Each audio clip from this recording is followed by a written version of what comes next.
So in this particular picture, as you can see, the process is depicting the entire scheme, how the light energy has been transformed finally into the chemical energy, the ATP. Now, this entire process is what is known by the name of photophosphorylation, because it is an involvement of absorbing of the light energy, and finally via all this entire of this process that is taking place right here, different steps that are taking place right here, finally it leads to the conversion of adenosine diphosphate into adenosine triphosphate, means phosphorylation of the adenosine diphosphate is taking place. Now this process is what is known by the name of photophosphorylation. Now this photophosphorylation in case of the organisms, means all the plants and all, be that single cell organism, the prokaryotes, or be the like higher organisms of any sort. So everywhere we do find that this particular process is taking place and is considered as the main process of production of the food and everything, because after all this step is what leads to later on formation of the sugar and all, right?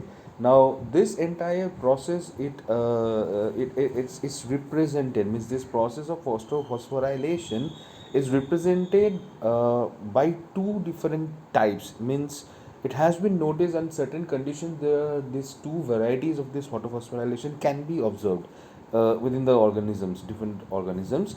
Now those two methods are, it goes by the name of the non-cyclic photophosphorylation and the cyclic photophosphorylation. Let's learn about it in detail.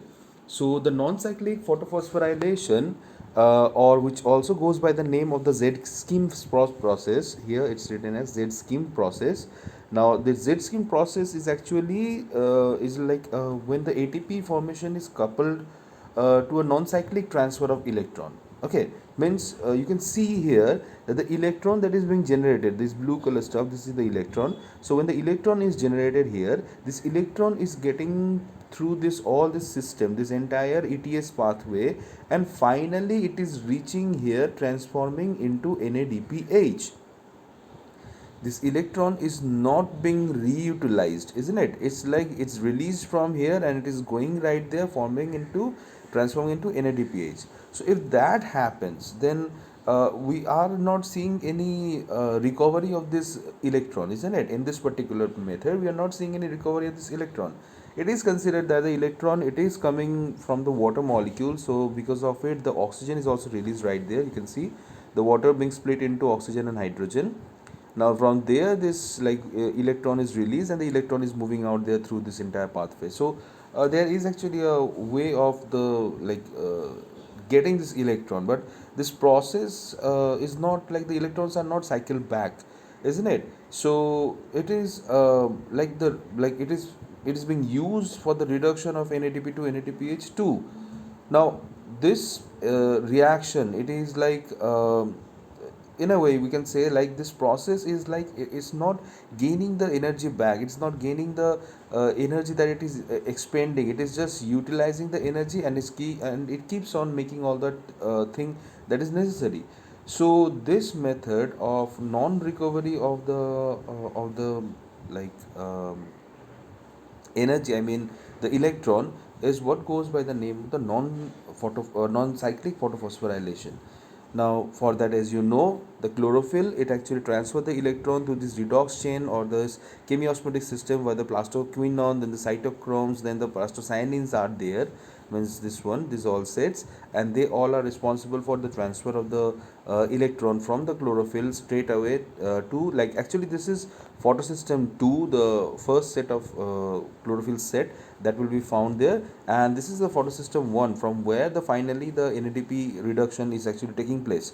And in between it is also connected with, actually not in between, means it is connected just there with this like right here will be that the oxygen unit through which the ADP is converted into ATP. So we are going to find that this is a way of like the carriers taking the electron and then transporting it one after another to do from one photosystem, the photosystem 2, to the next photosystem, the photosystem 1, and then finally from there the entire electron is getting utilized.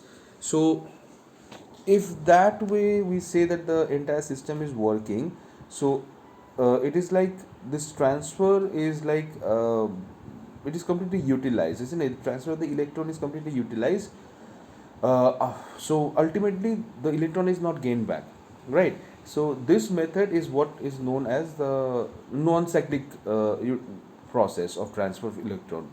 And as you can see, the pathway of the electron, it actually represent a shape of the Z or the Z in the English alphabet. So for that same reason, it's also goes by the name of the Z scheme pathway. Now finally, the alternative form of it that can also be observed in the like in the plant wall, means in the whole entire wall we can see there, and that entire that process goes by the name of the cyclic photophosphorylation. Now here, as the name suggests, the electron will be cycled back. Okay, so how it happens is like this process is like it is not forming every single thing that we see that forms in the non-cyclic process, isn't it? So just check, in the non-cyclic process we are getting the ATP as an outcome, we are getting NADPH2 as an outcome, we are getting oxygen as an outcome. Okay, so we are getting three things out of this entire process. But in the case of cyclic photophosphorylation, it is only ATP that is gained, nothing other than that. Okay, so it means it is actually a process of formation of ATP via this cyclic flow of electron. Okay, you can see here the blue, the one that is representing the electron, it is completely utilized in a cyclic fashion. It is going out there, transferred by the redox chain, and finally it is going back to the chlorophyll again. So that means this process is not going to release the electron as a as one of the resources, but rather this process is going to utilize it as much as possible. It's recycling the entire electron flow. Now there is this like for this particular photosystem, we're going to find there are no like two photosystems are not present there, but rather only one photosystem will be found, which is the photosystem 1, means P700 700 nanometer of light. It does actually it gains, right? And in reality, this particular process, it takes place mostly in the condition when there is a low light intensity.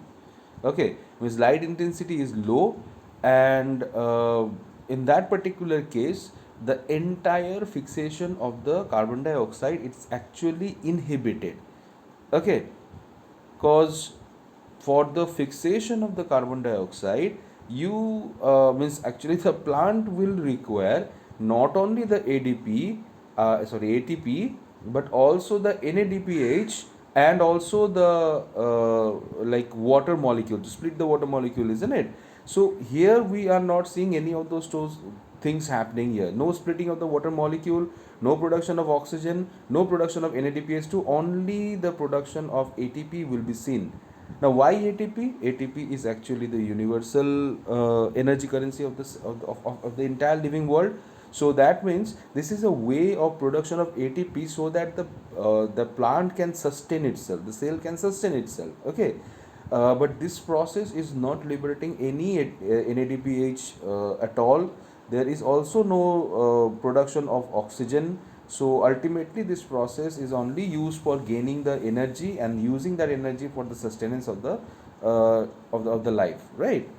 And this is definitely then a energy rich like process. And yes, here the electron is completely reused, reutilized, means it starts from the chlorophyll and it comes back to the chlorophyll again. See, what happens is the photon, the moment the photon actually comes and hit the chlorophyll getting excited, goes to a higher state, as it is shown here. It goes to the higher state, and then from there the electron is released, and finally the electron will be taken by the ferredoxin molecule. All right, the ferredoxin is one of the electron acceptor here, primary electron acceptor, and then it is transferred to the plastosquinone, via which it will reach the cytochrome B6 and cytochrome F that are present. Means you can say cytochrome B6F that is present there, and then from there it goes to plastocyanin, which carries it back to the chlorophyll again. Okay, so this is a cyclic way of representing the entire thing. Means all the things are present side by side in such a way that from the chlorophyll, this right here, P700, from that photosystem, it actually goes back to the photosystem again. It originates from there, it comes back to it directly. So right there, this way of transfer of the like electron, it actually leads to production of high amount of ATP from the entire system, because ATP molecule is there, okay, and the H plus ion that is actually present there in the surrounding, it actually will be pushed out, and then finally from there the ATP will be released by the oxygen molecule as it normally does. You have seen that in the normal non-cyclic process how it actually happens. And right here there is no involvement of any water molecule, there is no involvement of any CO2 molecule, and thus there is no production of food, means sugar is not produced in this process.